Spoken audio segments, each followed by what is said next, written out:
ಶುಭೋದಯ. ಯೇಸುವಿಗೆ ಸ್ತೋತ್ರ. ಇಂದು 3 ಜುಲೈ 2025. ಈ ದಿನದ ಧ್ಯಾನ ಭಾಗ ಪೌಲನು ಕೊಲೊಸ್ಸೆಯವರಿಗೆ ಬರೆದ ಪತ್ರಿಕೆ 1ನೇ ಅಧ್ಯಾಯ ಪ್ರಾರಂಭದ 1-2 ವಾಕ್ಯಗಳು. ದೇವರ ಚಿತ್ತಾನುಸಾರವಾಗಿ ಕ್ರಿಸ್ತ ಯೇಸುವಿನ ಅಪೊಸ್ತಲನಾದ ಪೌಲನು, ಸಹೋದರನಾದ ತಿಮೋಥೆಯನು, ಕೊಲೊಸ್ಸೆಯಲ್ಲಿರುವ ದೇವಜನರಿಗೆ, ಅಂದರೆ ಕ್ರಿಸ್ತನಲ್ಲಿರುವ ನಂಬಿಗಸ್ತರಾದ ಸಹೋದರರಿಗೆ ಬರೆಯುವುದೇನೆಂದರೆ, ನಮ್ಮ ತಂದೆಯಾದ ದೇವರಿಂದ ನಿಮಗೆ ಕೃಪೆಯೂ ಶಾಂತಿಯೂ ಆಗಲಿ.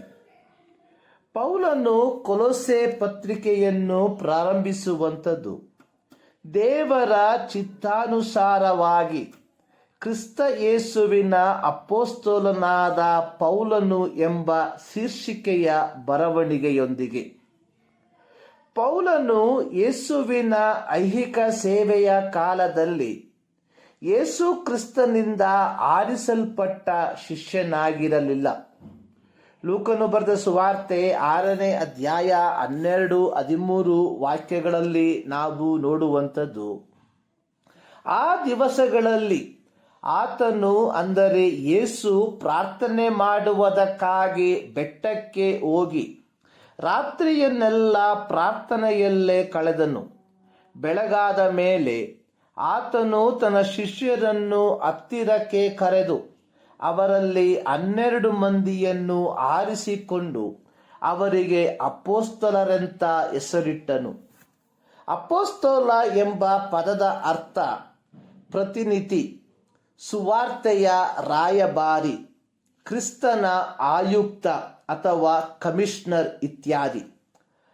ಮಾರ್ಕನು ಬರೆದ ಸುವಾರ್ತೆ 3ನೇ ಅಧ್ಯಾಯದ 14ನೇ ವಾಕ್ಯದಲ್ಲಿ ಬರೆದಿರುವಂಥದ್ದು, ಆತನು 12 ಮಂದಿಯನ್ನು ಆರಿಸಿ ಅವರು ತನ್ನ ಸಂಗಡ ಇರಬೇಕೆಂತಲೂ ದೆವ್ವಗಳನ್ನು ಬಿಡಿಸುವ ಅಧಿಕಾರವುಳ್ಳವರಾಗಿ ಸುವಾರ್ತೆಯನ್ನು ಸಾರುವುದಕ್ಕೆ ತಾನು ಅವರನ್ನು ಕಳುಹಿಸುವನೆಂತಲೂ ಆ 12 ಮಂದಿಯನ್ನು ಆರಿಸಿ ನೇಮಿಸಿದನು.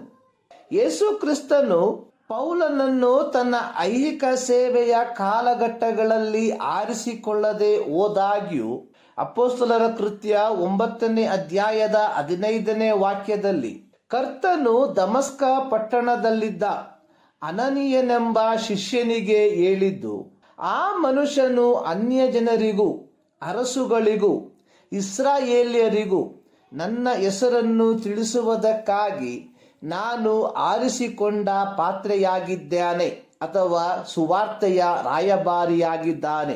2 ಕೊರಿಂಥ 5ನೇ ಅಧ್ಯಾಯದ 20ನೇ ವಾಕ್ಯದಲ್ಲಿ ಪೌಲನು ಕೊರಿಂಥ ವಿಶ್ವಾಸಿಗಳನ್ನು ಒಗ್ಗೂಡಿಸಿ ಹೇಳುವಂಥದ್ದು, ನಾವು ಕ್ರಿಸ್ತನ ರಾಯಭಾರಿಗಳಾಗಿದ್ದೇವೆ.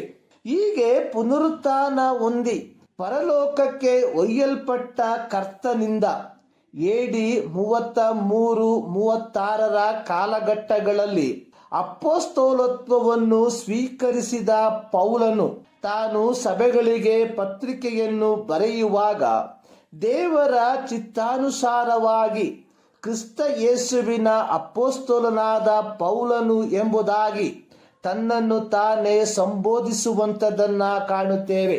ಗಲಾತ್ಯ ಪತ್ರಿಕೆ 1ನೇ ಅಧ್ಯಾಯದ 1ನೇ ವಾಕ್ಯದಲ್ಲಿ ಪೌಲನು ಸ್ಪಷ್ಟವಾಗಿ ಬರೆದಿರುವಂಥದ್ದು, ಮನುಷ್ಯರ ಕಡೆಯಿಂದಾಗಲಿ ಮನುಷ್ಯರ ಮುಖಾಂತರದಿಂದಾಗಲಿ ಅಪೊಸ್ತಲನಾಗಿರದೆ ಯೇಸು ಕ್ರಿಸ್ತನ ಮುಖಾಂತರವು ಆತನನ್ನು ಸತ್ತವರೊಳಗಿಂದ ಎಬ್ಬಿಸಿದ ತಂದೆಯಾದ ದೇವರಿಂದಲೂ ಅಪೊಸ್ತಲ ಉದ್ಯೋಗವನ್ನು ಹೊಂದಿದ್ದ ಪೌಲನೆಂಬ ನಾನು ಎಂಬುದಾಗಿ. ಆದಿಮ ಸಭೆಯಲ್ಲಿ ಅನೇಕರು ಪೌಲನ ಅಪೊಸ್ತಲತ್ವವನ್ನು ಪ್ರಶ್ನಿಸುವಂತವರಾಗಿದ್ದರು. ಯೇಸುವನ್ನು ಹಿಡುಕೊಟ್ಟ ಇಸ್ಕರಿಯೋತನ ತರುವಾಯ ಪೇತ್ರನು ಮತ್ತು ಸಂಗಡಿಗರು ಚೀಟು ಹಾಕಿ ಮತ್ತಿಯನನ್ನು ಅಪೊಸ್ತಲನನ್ನಾಗಿ ಆರಿಸಿಕೊಂಡರು. ಆದರೆ ಪೌಲನು ಯೇಸು ಕ್ರಿಸ್ತನಿಂದಲೂ ತಂದೆಯಾದ ದೇವರಿಂದಲೂ ಅಪೊಸ್ತಲ ಉದ್ಯೋಗವನ್ನು ಪಡೆದುಕೊಂಡವನಾದದ್ದರಿಂದ ಅನ್ಯ ಜನರ ಮಧ್ಯದಲ್ಲಿ ಸುವಾರ್ತೆಯ ರಾಯಭಾರಿಯಾಗಿ ಕರ್ತನು ಅವನನ್ನು ಕಳುಹಿಸುವಂತದ್ದಾಗಿ ನಾವು ಕಾಣುತ್ತೇವೆ. ಹೀಗೆ ಪೌಲನು ತನ್ನೊಂದಿಗೆ ತನ್ನ ಎರಡನೆಯ ಮಿಷನರಿ ಪ್ರಯಾಣದಲ್ಲಿ ಸಹಚಾರಿಯಾಗಿ ಕೂಡಿಕೊಂಡಿದ್ದ ತಿಮೋತಿಯನನ್ನು ಸಹೋದರನು ಎಂದು ಸಂಬೋಧಿಸಿ ಕೊಲೊಸೆ ಸಭೆಯ ವಿಶ್ವಾಸಿಗಳಿಗೆ ತಮ್ಮಿಬ್ಬರ ನಾಮದಲ್ಲಿ ತಂದೆಯಾದ ದೇವರ ಹೆಸರಿನಲ್ಲಿ ಕೃಪೆಯನ್ನು ಅಂದರೆ ದೇವರ ದಯೆಯನ್ನು, ಶಾಂತಿಯನ್ನು ಅಂದರೆ ಆರೋಗ್ಯಕರ ಜೀವನವನ್ನು, ಆಧ್ಯಾತ್ಮಿಕವಾಗಿಯೂ ಶಾರೀರಿಕವಾಗಿಯೂ ಇರುವಂಥದ್ದನ್ನ ಕೋರುವಂತವನಾಗಿದ್ದಾನೆ.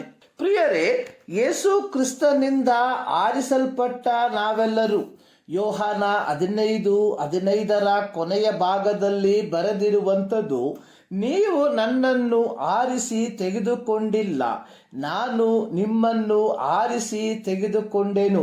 ಹೀಗಿರುವಲ್ಲಿ ನಾವೆಲ್ಲರೂ ಸುವಾರ್ತೆಯ ರಾಯಭಾರಿಗಳಾಗಿದ್ದೇವೆ. ಇಂದು ನಮ್ಮ ಸುತ್ತಮುತ್ತಲೂ ಸ್ವಯಂ ಘೋಷಿತ ದೇವ ಮಾನವರು ಇರುವ ರೀತಿಯಲ್ಲಿ ಕೆಲವು ವೈಯಕ್ತಿಕ ಪಂಗಡಗಳಲ್ಲಿ, ಡಿನೋಮಿನೇಷನ್ಗಳಲ್ಲಿ ಸ್ವಯಂ ಘೋಷಿತ ಅಪೊಸ್ತಲರನ್ನ ನಾವು ಕಾಣಬಹುದಾಗಿದೆ. ಇಂತಹ ವಂಚಕರಿಂದ ದೂರವಿರುವಂಥದ್ದು ನಿಮ್ಮ ಆಧ್ಯಾತ್ಮಿಕ ಜೀವಿತಕ್ಕೆ ಒಳಿತಾಗಿದೆ. ಇಂಥವರನ್ನು ಹಿಂಬಾಲಿಸುವ ಬದಲು ದೇವರು ನಿಮ್ಮನ್ನು ನೇಮಿಸಿರುವ ಸ್ಥಳಗಳಲ್ಲಿ, ಅದು ವಿದ್ಯಾಲಯಗಳಾಗಿರಬಹುದು, ವಿಶ್ವವಿದ್ಯಾಲಯಗಳಾಗಿರಬಹುದು, ಕಾರ್ಖಾನೆಗಳಾಗಿರಬಹುದು, ಕಚೇರಿಗಳಾಗಿರಬಹುದು, ಎಲ್ಲೇ ಆಗಿದ್ದರೂ ನೀವು ರುಚಿ ಕೊಡುವ ಉಪ್ಪಾಗಿ, ಬೆಳಕನ್ನು ಕೊಡುವ ದೀಪವಾಗಿ, ಸುವಾರ್ತೆಯ ರಾಯಭಾರಿಗಳಾಗಿ ಜೀವಿಸಿರಿ. ಈ ಮುಂಜಾನೆಯಲ್ಲಿ ಸರ್ವಶಕ್ತನಾದ ದೇವರು ಈ ಮಾತುಗಳ ಮೂಲಕ ನಿಮ್ಮನ್ನು ಆಶೀರ್ವದಿಸಲಿ.